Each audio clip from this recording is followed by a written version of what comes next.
Halo Sobat Kerapu TV, jumpa lagi bersama saya Anto Rohmawan. Jadi hari ini Kerapu TV akan membahas 21 program-program unggulan Pak Ganjar Pranowo dan Profesor Mahfud MD.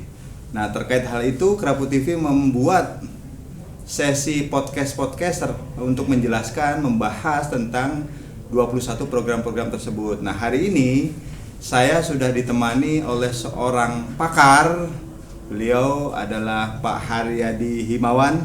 Selamat datang Pak Haryadi. Selamat datang Mas Anto.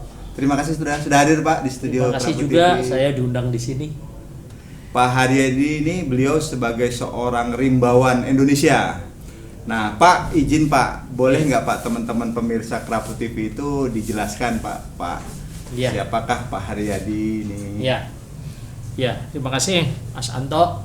Saya nama Haryadi Himawan ya. Jadi saya seorang forester atau rimbawan. Nah, saya menggeluti dunia kehutanan itu sudah 50 tahun. 50 tahun. Sejak masuk di Fakultas Kehutanan UGM Pak, Kagama. 1974 ya. Kemudian saya lulus 79. Namun di sela-sela mahasiswa itu saya sempat bekerja di proyek rehabilitasi pekerjaan sebagai petugas lapangan. Jadi saya ini orang lapangan Mas.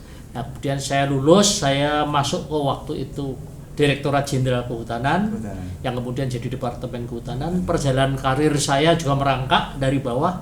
Saya pernah yang terakhir saya adalah Direktur Perhutanan Sosial yang sekarang Perhutanan Sosial. Tapi sebelumnya saya di konservasi. Saya pernah jadi Kepala Biro Perencanaan, tapi saya juga pernah keliling Indonesia. Kemudian saya di 14 itu ditarik ke PP Kagama sebagai Ketua Bidang 5, ya itu bidang isu strategis dan kajian iptek. Nah sekarang saya adalah anggota Dewan Pakar Agama. Kemudian di usia senja saya mendirikan lembaga Bersahabat. Apa itu Pak? Bersahabat Selamatkan Hutan Jawa. Bersahabat ya, Selamatkan nanti saya kata kenapa kok saya membuat itu? Itu nanti ada ini ceritanya, bukan ada ceritanya lah. Tapi kemudian saya juga untuk nasional saya diminta oleh teman mantan Kepala BRG Pak Nasir, saya menjadi Senior Associate di Sustainship. Itu lembaga yang bicara soal think tank yang independen tapi skopnya nasional ya, jadi kalau yang bersaja itu khusus hutan Jawa. Itulah kemudian juga di swasta macam-macam lah. Lumayan kalau jadi buku bisa 2 jilid. Pak Himawan ini guys, beliau merupakan seorang praktisi kehutanan ya Pak ya? Ya. Praktisi kehutanan Pak. Dikit-dikit akademisi juga. Akademisi Pak ya? Karena nulis buku kan. Pak, jadi kan dari visi misi yang dicanangkan oleh Pak Ganjar dan Pak Mahfud, ada di butir nomor 6 itu beliau menyebutkan akan mempercepat proses lingkungan hidup yang berkesinambungan Pak, berbasis lingkungan biru, blue dan green ya. Blue economic dan green economic. Betul. Nah, itu bisa dijelaskan nggak sih Pak? Karena kan banyak masyarakat yang masih awam Pak dengan lingkungan blue dan green. Ya, jadi karena makronya sudah ada di Mas Ganjar dan Pak Mahfud ya. Jadi green economic izinkan saya agak tengah ke bawah ya, agak mirip. Nah, persoalan green economic itu lebih dominan oleh kehutanan. Itu persoalannya ada di mikro gitu lah. Di mikro di lapangan. Ini yang sering dilupakan atau memang tidak paham kan. Tapi saya yakin kalau Mas Ganjar paham karena saya kebetulan beliau dulu kan Komisi 4 ya. Komisi 4. Saya sering berdialog ya, kemudian di PP Kagama juga sering ngobrol, diskusi dengan beliau, bahkan waktu di Munas di Kendari kita sempat makan malam dan bicara soal kehutanan. Jadi Mas Ganjar itu dari niat ya, dari political will saya yakin beliau pasti akan membenahi hal-hal yang ya saya katakan agak keliru ya, kelirunya mendasar juga karena satu lagi Mas, saya itu pernah waktu kejadian banjir di Purwodadi, beliau mengunjungi. Nah itu laporannya dari masyarakat kepada Mas Ganjar kan mengatakan ini deforestasi itu karena ekses perhutanan sosial yang framingnya keliru, ya masyarakat yang ngomong. Oh, akibat dari perhutanan sosial ya Pak? Yang eksesnya jadi deforestasi karena keliru framing. Ya. Keliru framing itu maksudnya gimana Pak? Dari kebijakan ini, dari cara dari langit sampai ke buminya itu nggak nyambung, sehingga yang terjadi itu ekses. Nanti saya bisa menjelaskan lebih detail ya eksesnya. Misalnya gini Mas, perhutanan sosial itu kan konsep awalnya kan memberikan akses legal dari masyarakat untuk bisa ikut memanfaatkan hutan. Mengelola dan memanfaatkan. Memanfaatkan terutama. Nah, di Jawa itu kebetulan kan sudah ada lembaganya perhutani. Nah, di sini nampaknya framingnya itu framing justru mestinya kan menggalang gotong royong. Yeah. Ya, misalnya perhutani itu punya masyarakat namanya lembaga masyarakat desa hutan. Tapi yang dilibatkan oleh pemerintah, Kementerian LHK waktu itu justru kelompok-kelompok tani baru. Dengan pendamping-pendamping yang lebih menyuarakan advokasi, mengkritisi, memusuhi, bukan mengkritisi, memusuhi ya, kan dianggap perhutani itu tuan tanah di Jawa dan sebagainya. Nah, itu yang nggak pas ya, sehingga yang terjadi adalah ada dua kutub. Kutub perhutani LMD dan kutub petani hutan yang didampingi. Nah, repotnya yang kutub petani hutan itu mengklaim diri sebagai Jokowi follower. Nah, sehingga di grup Jokowi dan grup LMDH. Nah, yang terjadi akhirnya tidak kompak. Nah, itu eksesnya yang terjadi bukan perhutanan sosial memulihkan hutan, yang terjadi adalah deforestasi. Banyak kasus, salah satu perhutani. Nah, waktu Mas Ganjar ke sana karena banjir, Mas Ganjar dengar itu komentarnya Mas Ganjar, wah ini berarti persoalannya pusat ya, ini harus dikomunikasikan dengan pusat ya, gitulah. Saya nggak tahu seberapa jauh karena semua orang pada waktu itu agak keder karena mikirnya ini programnya Pak Jokowi presiden gitu, yang rimbawan. Ini berarti yang di Purwodadi itu adalah ekses Pak ya dari hampir semua ekses Mas. Ekses semua. Tapi ekses itu kan nggak bisa disalahkan hanya di lapangan kan, berarti framing kalau yang terjadi hanya satu itu murni kesalahan di bawah. Yeah. Tapi ini bukan hanya di Purwodadi. Di berbagai tempat. Di Gundi itu jadi jagung, di Pati jadi jagung, di lereng Dieng yaitu namanya Blok Terbis di Sagerang itu jadi kentang. Terus di Pemalang ya, terus kemudian juga di dekat sini tuh Muara Gembong itu katanya untuk mangrove jadi tambak. Jadi kalau begini berarti polisi formulatornya itu tidak siap ya untuk bagaimana membuat framing yang membumi sehingga bisa menyejahterakan rakyat sekaligus juga bisa memulihkan hutan yang sudah rusak. Berarti poinnya adalah regulasi kebijakan tentang pengelolaan dan pendayagunaan hutan yang masih belum tepat. Ya, karena gini, ini kan politik kehutanan Mas. Ya. Nanti harus ditarik ke ujung, bukan hanya ke lapangan, harus ditarik ke hulunya kebijakan. Ini bagian dari politik kehutanan. Nanti akan ada di setelah tahun 20 itu ada dua politik kehutanan yang ini justru tidak sinergik dengan ekses-ekses yang tadi saya sampaikan. Siap. Nah Pak kan kemudian juga di beberapa statement juga Pak Ganjar khususnya beliau memberikan statement bahwa lingkungan hidup yang berkelanjutan itu kan dia harus lebih lebih melibatkan berbagai unsur dalam yang ada di masyarakat di sekitar hutan kan Pak ya. Iya. Jadi betul. Nanti mereka juga termasuk juga menjaga dan mengelola. Tentu saya mengelola ini kan dengan beberapa regulasi Pak ya. Iya. Kemudian yang jelas nanti akan memanfaatkan hasil hutan tersebut kan gitu Pak. Iya. Yang disampaikan Mas Ganjar tuh benar bahwa rehabilitasi yang selama ini ya, pengalaman rehabilitasi itu kan menggunakan skema keproyekan Mas.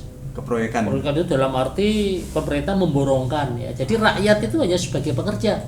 Padahal rehabilitasi itu berhasil kalau rakyat yang mengerjakan, tapi rakyat yang memelihara dan rakyat yang akhirnya juga menikmati. Itu prinsip gotong royong tadi ya Pak ya? Gotong royong itulah perhutanan sosial yang benar ya, bukan perhutanan sosial jargon, tapi perhutanan sosial. Kalau jargon tadi yang selama ini adalah ya atas nanti nama pelaksananya pengelolaan dikelolakan oleh sebuah perusahaan atau sebuah institusi. Bukan perusahaan, rakyat juga selalu ngomong rakyat Mas. Iya.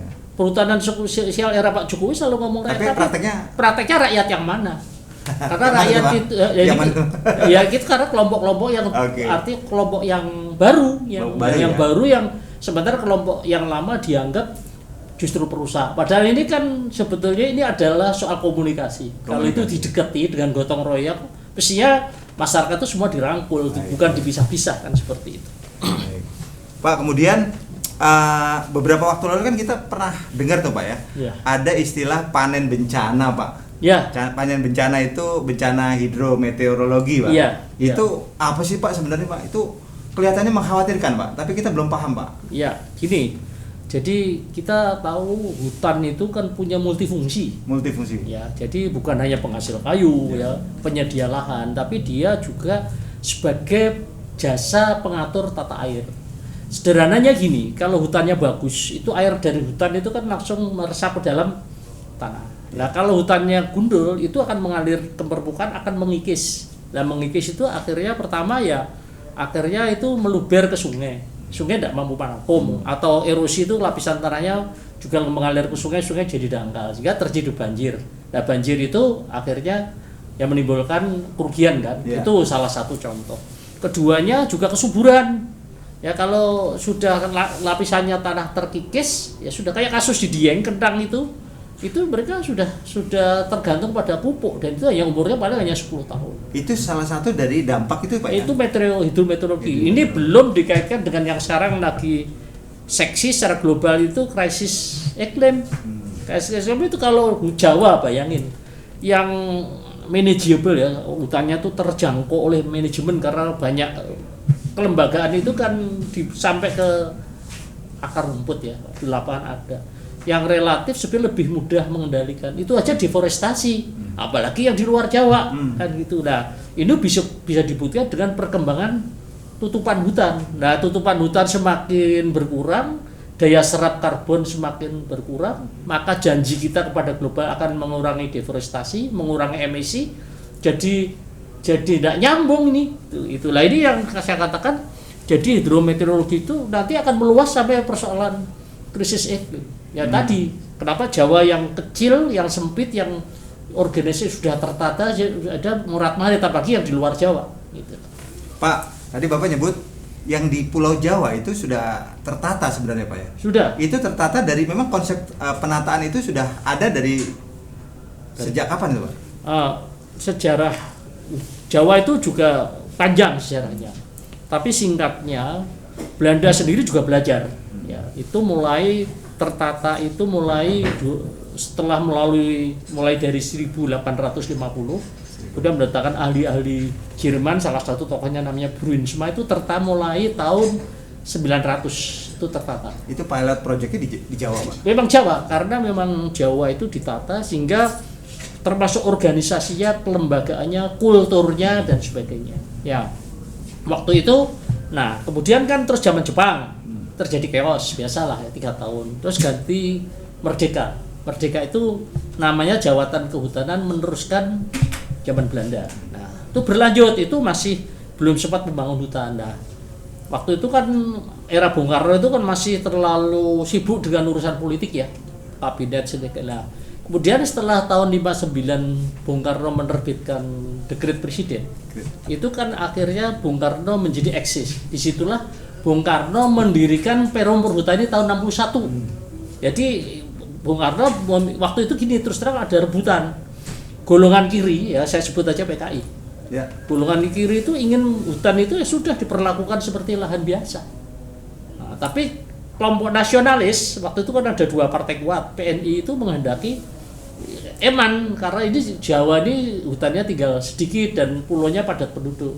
Maka Bung Karno mengambil langkah, menurut saya ini langkah historis banget, membangun Perum Perhutani. Dengan harapan Bung Karno itu namanya kasih perusahaan negara perhutani. Maksudnya Bung Karno boleh diambil manfaat, tapi fungsi hutan, fungsi ekologinya, fungsi sosialnya ini. Nah, itu Bung Karno berlanjut, malah Bung Karno pada waktu bukan hanya Jawa, 13 provinsi.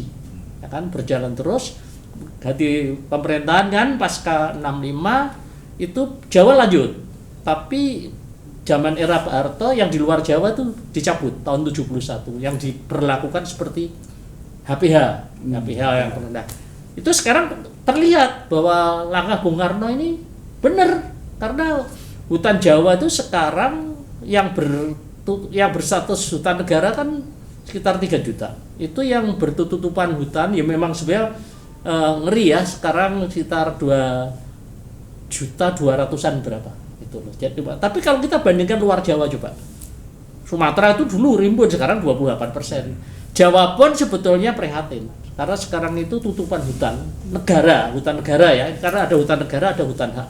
Hutan negara itu 16,6%, sementara hutan hak itu sekitar 3, berapa, jadi total 20%. Nah, inilah Jawa ini sebetulnya zaman Pak Harto tidak diubah-ubah, justru berani merubah total.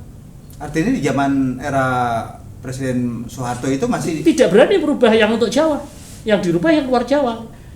Artinya pestanya hutan waktu itu tuh di luar Jawa, karena hutan di Jawa itu sudah tertata, pulau padat penduduk, luas hutannya ya nggak banyak kan, 3 juta itu kan status ya yang berhutannya. Jadi sebetulnya ini warisan Bung Karno untuk Jawa ini. Dan itu masih dijalankan di era sampai Soeharto ya Pak? Soeharto masih menjalankan juga, justru reformasi ya 99 eksistensi ini diperkuat dengan undang-undang kehutanan yang terbit pada era reformasi itu Undang-Undang 41 tahun 99. Jadi ini justru yang merubah total itu era Jokowi gitu loh. Oh gitu Pak? Iya, Jokowi itu yang merubah total polisi soal hutan Jawa. Sebetulnya boleh dirubah, tapi yang dirubah itu apa Pak? Ada perbedaan apa Pak dari regulasi yang dulu di era sebelumnya dengan era yang sekarang Pak? Jadi gini, pertama tadi perhutanan sosial. Itu masih lah. Kemudian dengan Undang-Undang Ciptaker itu Undang-Undang 1120 itu ada 2 hal. Yang pertama menerbitkan namanya kawasan hutan dengan tujuan khusus. Ya. Yaitu wilayah perhutani yang 2,5 juta itu diambil 1,1 juta ditata oleh pemerintah dan itu langsung dikuasai oleh pemerintah. Nah, alasannya karena itu perhutani biar fokus bisnis, perhutani tidak mampu, tapi 1,1 ini tidak diikuti dengan tadi saya katakan framing. Harusnya framing 1,1 ini tidak boleh mengorbankan fungsi hutan secara lingkungan, ekologis dan sosial.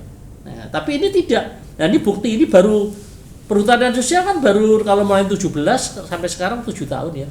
Itu izin hutan sosial itu belum ada contoh yang berhasil. Mohon maaf Pak, tapi artinya kan perhutanan sosial kan tetap berjalan di era Jokowi Pak ya?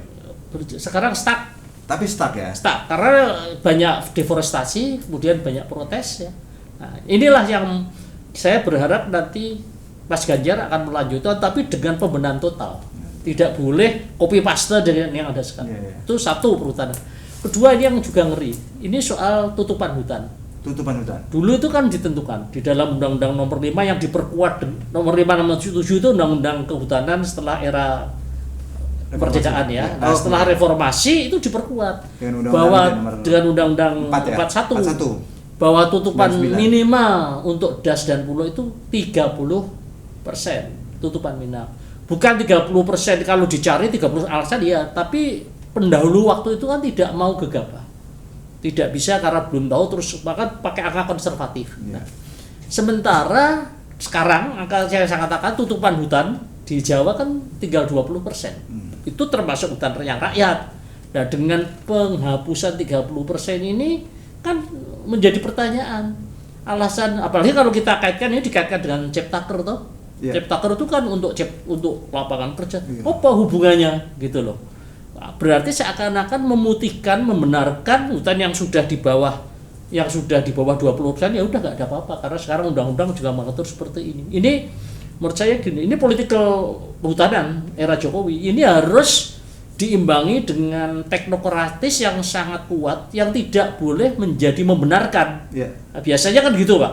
Kalau penguasa namanya gini maka akademiknya membenarkan. Kami berharap tidak seperti itu. Ini kalau ini terjadi, ini menurut saya Rimbawan berdosa 7 turunan ini. Karena 7 turunan, karena yang harusnya dia berani mengingatkan, bukan membenarkan yang keliru kan, seperti itu. Artinya memang konsep masih ada kehutanan sosial Pak ya. Akan tetapi pelaksanaannya itu memang tidak sesuai dengan saya gini Mas, mohon maaf aku tidak setuju kalau hanya pelaksanaan itu seakan-akan yang salah di bawah ya. Jadi harus framing, jadi harus dari kebijakan itu ditata ulang, mengintegrasikan perhutanan sosial itu dengan pemulihan hutan Jawa. Ini harus satu paket, tidak bisa bicara masing-masing seperti itu. Baik, Itu baik. kalau di bawah nanti itu yang salah itu petani pelaksana. Nah, enak-enakan nanti yang Padahal memang regulasinya memang tidak untuk regulasinya tepat sasaran, Pak, ya? tidak siap, ya? tidak itu. Baik, tidak memecahkan, Tidak. mencarikan Nggih. solusi dari permasalahan yang ada ya. Nggih. Baik. Pak, kemudian Yes. tadi kan sempat diskusi dengan beberapa rekan juga, artinya ketika Indonesia kan saat ini kan menjadi negara ke-6 Pak ya, yang memiliki hutan terluas di dunia Iya, Pak. iya. Tapi nyata-nyatanya memang tadi penjelasan Pak Himawan bahwa banyak sekali deforestasi masih, kemudian pemanfaatan, azas pemanfaatan hutan itu tidak kembali ke masyarakat di sekitar. Kemudian ada juga tadi apa? Karena ada regulasi yang tidak tepat Pak. Nah ini kan memang antara praktisi dengan teknokrat dan pembuat kebijakan kan memang harus punya sama-sama political will yang baik Pak. Iya. Artinya ini hutan mau dikemanakan ini? Yes. Kita negara Indonesia kan terbesar memiliki, yang terluas memiliki hutan di Ya. dunia yang ke-6, tapi kok nyata-nyatanya hanya sebagai Ya. jargon aja Pak. Ya. Ini kira-kira letak salahnya di mana Pak? Begini, saya lengkapi datanya Mas. Itu saya kebetulan memonitor buku yang diterbitkan FAO. Global Resource Forest Assessment. Itu lembaga global. Aku tidak pakai data domestik. Jadi memang Itu Indonesia independen internasional Pak ya? Iya, internasional Pak. Jadi tahun 90 itu luasnya itu 118.000. Itu Indonesia ngomong. Indonesia. Ya. Turun di 2000 turunnya sekitar 1,8 juta per tahun ya. Nah, kemudian di 2000 agak lumayan, hanya per tahun itu hanya sekitar 700-an ribu. Kita harus ngakui bahwa era Ibu Megawati ya dengan menterinya Prakoso, waktu itu saya masih ingat punya policy biarkan hutan bernafas, itu pengurangan hutan drastis. Nah 2010 naik lagi sampai 2020. Jadi pemerintahan 2010-2020 itu ikut andil di dalam kerusakan hutan. Itu kita ngomong data Pak, per tahun itu berapa Pak pengurangan itu Pak? Kalau yang 10 tahun terakhir 2010 sampai Rata-rata? 2000 itu rata-rata sekitar sekitar per tahun itu 900-an ribu ya. 900-an Itu hampir ribu? hampir 9 juta. Itu hektar Pak ya? Hektar Hektar ya? hektar itu. Nah di Jawa sendiri ya, Jawa ya, sekarang saya kembali ke Jawa. 5 tahun terakhir ya, 5 tahun terakhir ya era sekarang itu dari 2016 sampai 20 itu sekitar kehilangan 350.000 hektar Jawa masih ya, Itu makin berkurang Pak. Itu kemana itu Pak? Alasan berkurang itu banyak faktor Pak. Apa sih Pak? banyak Yang ya. terbesar Pak? Sebetulnya kita harus fair juga, artinya perhutani sendiri juga harusnya bertanggung jawab juga Iya. karena itu kan sebelumnya ada, tapi saya ambil data 5 tahun itu pertama ya itu hutan itu kan persoalan lapangan. Iya. Ya. Berarti di sini pemerintah itu melihatnya hanya dari atas langit. Dia tidak melihat kondisi lapangan seperti apa, dan dia tidak berusaha mencari tahu. Itulah. Sementara pejabat perhutani sendiri suka nutup-nutupin. Saya kan mantan Dewas di Perhutani. Saya tahu dulu itu kalau ada penebangan liar itu yang dilaporkan hanya sekitar 15%. Jadi kultur perhutani nggak sehat. Pak izin Pak Himawan. Jadi yang tadi kan ada pengurangan jumlah yang signifikan nih di Pulau Jawa terutama itu kan pengurangan jumlah hutan ya. Iya. Luas hutan itu kan karena beberapa faktor Pak. Banyak faktor Banyak bauran faktor lah. ya, Bauran. banyak faktor. Termasuk perhutanan sosial juga Mas. Ekses itu. Iya, kayak gitu loh. Karena perhutanan yang saya katakan tadi. Nah itu kan ada juga sebagian karena memang rusak atau dirusak kan Pak ya hutan itu ya. Dirusak Mas. Dirusak. Karena Mana yang besar Pak? Rusak atau dirusak Pak? dirusak. Dirusak. Makanya saya katakan Sengaja dirusak, perilaku Pak. manusia. Tuh, makanya yang nanti kalau era Mas Ganjar itu kelembagaan masyarakatnya yang harus diperbaiki dulu. Nggak bisa sekedar nanam, apalagi dengan proyek. Malah. Jadi terutama di Jawa pada umumnya jadi menurunnya jumlah luas hutan itu karena memang faktor Dirusak. terbesar karena dirusak, bukan Ya. karena rusak dengan Bukan. karena alam Pak ya. Iya. Pak, jadi teringat Pak ketika kami melakukan riset di perkebunan kelapa sawit Pak. Yes. Artinya ada beberapa informasi yang kami dapatkan bahwa memang salah satu penyebab rusaknya lahan itu memang salah satunya adalah karena faktor human, Pak, orang, Pak. Ya. Tapi data yang kami dapatkan itu ternyata orang itu bukan masyarakat sekitar, Pak. Karena kemampuan mereka merusak itu paling sedikit. Tapi oleh sebuah konsorsium atau koperasi besar yang datang kemudian merusak dengan atas nama warga. Mungkin itu juga terjadi juga di iya, Mas. Artinya memang ada permintaan lahan yang sedemikian besar sehingga memerlukan lahan di hutan, Pak. Lahan hutan itu ya entar dirusak kan, itu istilah tadi Bapak. Ya, Mas. Jadi gini, memang selalu menjadi excuse itu adalah kita kan padat penduduk ya. Padat penduduk. Tapi ini belum selesai. Kan artinya kalau masyarakat sekitar yang merusak kan tadi kan faktor terbesar karena dirusak, bukan karena rusak. Ya, dirusak oleh masyarakat. Oleh masyarakat kan seperti kami dapat informasi di data ketika kita riset kelapa sawit kan, masyarakat sekitar itu tidak punya kemampuan merusak yang sedemikian masif, Pak. Itu pasti ada didalangi oleh beberapa tanda kutip konsorsium besar atau koperasi besar yang memang membutuhkan lahan yang luas, Pak, sehingga ya sudah kita merambah hutan, kurang lebih gitu. Agak beda ya, Jawa itu memang rakyat, tapi rakyat itu nampaknya ini menjadi alat.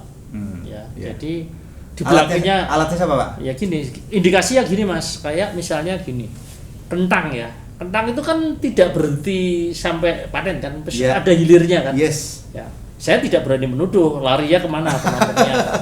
Jagung misalnya. Jagung itu industri hilir di kentang kan pasti perusahaan-perusahaan. Kalau kentang pasti perusahaan sama. Jagung itu ya ada industri pakan ternak. Ya. Ya. Ini kami belum berhenti. Saya akan sampai ke sana juga. Gitu. Jadi saya setuju. Rakyat pun kalau barang yang yang untuk nanam hutan itu tidak laku, tidak mungkin dia. Gitu loh ya. Jadi pasti ini dia itu karena itu. Ada permintaan. Satu yang saya agak was-was banget, Mas ya, ini kan sekarang akses di Jawa itu sudah bagus, Mas. Desa-desa listrik udah masuk, jalan-jalan udah bagus. Infrastruktur juga udah bagus, Pak. Saya rada mikir ini, jangan-jangan nantinya ke depan ya, ini memang dihilangkan dulu deforestasi, yang lama sudah berubah jadi hutan, jadi apa gitu. Jadi fungsi-fungsi yang tadi dengan listrik, dengan jalan, dengan mana gitu. Ini sangat-sangat menakutkan ini untuk masa depan hutan Jawa itu. Jadi bukan kalau sawit tadi jelas urusannya pengolah dan sebagainya. Ini karena Jawa itu kan lahan mahal, Mas. Sekarang jalan sudah sampai ke desa ya, sudah ada listrik.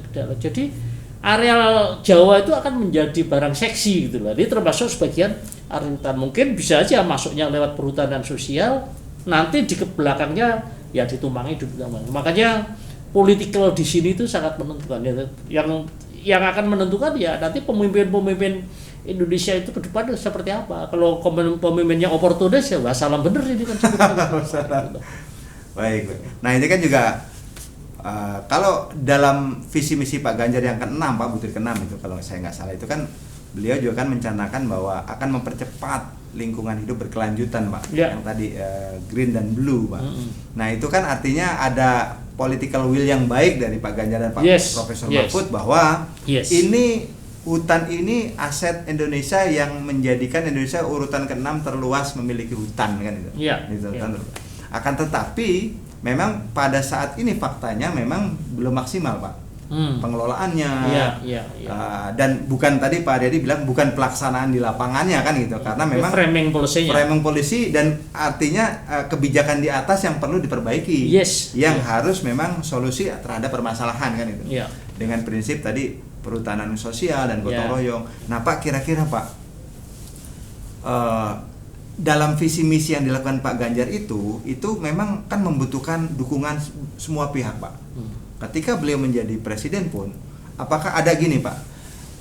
Ada pandangan bahwa bahkan juga presiden itu kan perlu juga masukan, Pak. Perlu masukan dan juga perlu dukungan dari berbagai pihak, Pak. Terutama terkait hutan kan banyak mafia dan sebagainya. Itu kira-kira bagaimana, Pak? Nanti ke depannya, Pak. Gini, Mas, kalau Pak Ganjar terpilih menjadi presiden, saya ingin mencoba agak sedikit turun ya. Kalau filosofi oke lah, Mas Ganjar sudah. Maaf aku panggil Mas Ganjar ya karena dari dulu manggilnya Mas. Pak Mahfud ya Pak. Karena udah kata. Nah gini, jadi Indonesia itu kan kepulauan seperti Indonesia. itu di dunia cuma satu, Ya. ya Indonesia. Ya. Nah itu kalau kita ngomong hutan, itu keragaman hutan itu ya seperti Indonesia itu tidak banyak ya, bukan hanya 3 negara. Ya, kita lihat Sumatera, lihat Kalimantan itu Sulawesi itu beda. Kita punya sampai kita itu garis Wallacea. Jadi aku melihatnya harus per pulau itu beda-beda. Karena memang varian hutan beda, Pak. Nah kemudian culture-nya beda, sosiologi masyarakatnya juga beda. Saya yakin lah. Tapi ini mudah-mudahan ini tim yang membantu Mas Ganjar ya itu siap bicara juga agak setengah ya di bawah makro, mikro sehingga realistis. Dan saya pikir potensi banyak. Salah satunya ya rangkulah gubernur, bupati dan sekarang ini resentralisasi loh Mas untuk kehutanan itu resentralisasi. Jadi seperti main sendiri di pusat ini itu menurut saya keliru gitu loh. Tidak melibatkan daerah, Pak? Tidak. Nah setelah itu baru kita ngomong grassroots akar rumput kan. Ya akar rumput perhutanan. Sebenarnya kalau akar rumput itu kan tergantung regulasi, Pak ya. Regulasinya baik, kemudian juga nanti dilaksanakan dengan baik. Regulasi dan pengawalan regulasi Mas. Jadi regulasi bagus harus dilepas ya tidak bisa. Iya. Pengawalan itulah. Nah, saya yakin lah Mas Ganjar kan mantan gubernur, dia pasti tahu persoalan di daerah Pak ya. Nah, kemudian satu lagi ngomong Pak Mahfud. Nanti yang deforestasi yang modusnya keserakahan itu sikat itu. Sikat, Pak. Kalau modusnya karena masyarakat miskin hati-hati. Iya. Tapi kayak di Jawa. Karena artinya kalau memang karena kebutuhan masyarakat di sekitar yang relatif kurang mampu untuk memanfaatkan hutan lebih banyak, itu kan tidak merusak kan, Pak. Ya, itu makanya dengan perhutanan sosial. Iya, nah itu perhutanan sosial memungkinkan seperti itu gitu loh. Tapi fakta yang terbesar adalah data dari yang tadi Pak Himawan sampaikan bahwa kerusakan itu terbesar dilakukan oleh ya itu tadi atas nama masyarakat, akan tetapi kelompok yang lebih besar mungkin ya. Walaupun itu beda-beda juga modusnya gitu ya. Modusnya beda-beda. Baik. Pak, waduh sangat menarik nih Pak perbincangan tentang perhutanan di Indonesia Pak. Jadi sebenarnya masih banyak yang harus kita bahas Pak, tapi kembali lagi waktu juga yang memang membatasi kita. Pak izin Pak, ada waktu masih 3 menit ke depan, boleh nggak Pak dia dikasih closing statement, resume dari pembahasan kita, kemana sih kita akan arahkan hutan kita Pak? Apakah nanti ke depan hutan kita akan hilang Pak? Nanti kita buat pabrik-pabrik aja Pak? Ataukah nanti tetap kita, kan ada dilema juga Pak, sementara kita mengembangkan infrastruktur, mengembangkan juga ada tuntutan industri Pak, tapi juga kita di lain sisi kan juga kita harus mempertahankan fungsi hutan Pak. Karena itu kan jadi aset negara, aset dunia Pak. Bagaimana Pak? Jadi luas areal berhutan itu kan sekarang 88.000 ya. 88 juta mohon maaf. Itu nasional. Kita punya data per pulau. Jadi sekali lagi saya yakin itu masih bisa tertolong ya. Jadi ini kita bisa tertolong ya dengan skema framing yang benar. Tapi ini bukan hanya di atas, ini beda ya. Kehutanan itu harus dari atas, tengah sampai di bawah. Nah, kemudian untuk masyarakatnya itu udah ada pilihan lain, itu perhutanan sosial. Tapi perhutanan sosial dengan pendekatan gotong royong. Istilah kerennya mungkin kolaboratif sinergik itu ya. Tapi itu gotong royong ya. Itu akan lihatnya harus mikro Pak, harus mikro. Nah itu harus melangkul semua para pihak termasuk di lapangan dengan masyarakat. Masyarakat sipil saya kira bisa kita ajak ya, kita ajak untuk bersama-sama seperti itu. Jadi merasa pemerintah nggak boleh one man show ya, dia harus bicara dengan, harus pinter, cerdas memetakan siapa para pihak yang kira-kira punya dampak signifikan seperti itu. Dan itu bukan hal yang sulit ya. Saya pikir jangan itulah. Yang penting tidak merasa aku sendiri yang menentukan seperti itu. Itu kira-kira Mas aneh seperti itu. Siap. Masih bisa diselamatkan. Masih bisa diselamatkan. Masih diselamatkan. Artinya teman-teman sekalian, Sobat Kerapu TV, memang permasalahan hutan kita itu memang tidak bisa diabaikan. Bahwa memang saat ini kita memang dalam kondisi situasi mendekati pemilu, Pak Himawan, dan kita juga terserap perhatian kita tersita kepada diskusi-diskusi debat-debat presiden dan kemudian juga isu-isu yang terkait dengan politik Pak. Tapi Sobat Kerapu TV jangan lupa bahwa masalah kehutanan ini juga sangat krusial Pak ya. Dan ini menyangkut hajat hidup negara kita. bahwa hutan ini menjadi soko apa ya Pak? Soko guru peradaban, Mas. Soko guru peradaban, Pak? Ya, peradaban ya, juga, Pak? peradaban. Jadi bukan kaitan hanya dengan nanti akan banjir. Oh, enggak, itu hanya bagian dari peradaban aja, karena dampaknya peradaban. Artinya kalau boleh disimpulkan, tidak ada peradaban kalau tidak ada hutan. Iya, tidak ada peradaban, tidak ada hutan, cocok itu. Wah, bisa punah Pak. Ya, satu lagi saya ingin nambah, Mas. Silakan. Artinya siapapun yang berkuasa, dan saya yakin Mas Ganjar tahu, jangan menggunakan siasat hukum untuk menjadi pembenar dari itu. Yang benar adalah hukum hati nurani yang dilandasi dengan hati bersih. Karena ini mikirnya adalah peradaban tadi.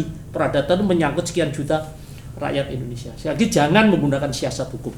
Jangan menggunakan siasat hukum. Baik, Pak Himawan, terima kasih banyak. Ya.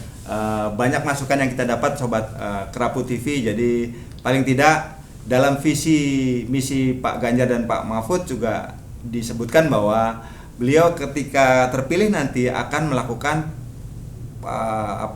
program-program untuk mempercepat lingkungan, pelestarian lingkungan yang berkelanjutan dan berbasis blue dan green economic. Jadi teman-teman stay tune, nanti ikuti terus program-program podcast Kerapu TV yang akan membahas 21 program-program Pak Ganjar Mahfud dan Profesor Mahfud. Stay tune, terima kasih, sampai ketemu kembali.